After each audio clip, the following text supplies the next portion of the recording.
Alors, je voudrais revenir quelques minutes sur la synonymie.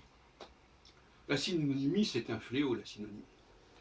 Quand on vous apprend la notion de synonyme, alors là, c'est la boîte à Pandore.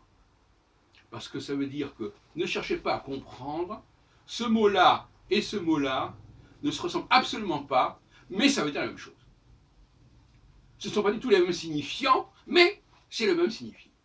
Alors, ce genre de logique de discours est extrêmement perturbateur, mais à toutes sortes de niveaux.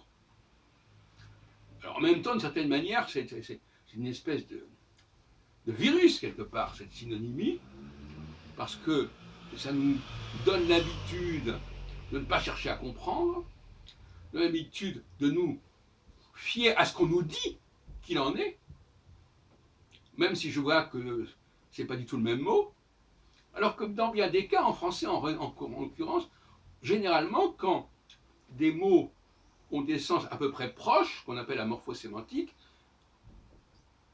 eh bien, ils ont à peu près la même forme. Même forme, morpho, même sens, séma. Et alors, en anglais, par contre, alors l'anglais, il est rongé par la synonymie. Voilà. L'anglais, le petit anglais, il apprend que des mots qui n'ont rien à voir sur le plan morphologique ont exactement le même sens. Par exemple, on va lui dire que on dit I finish, mais pour dire la fin de quelque chose, on dit the end.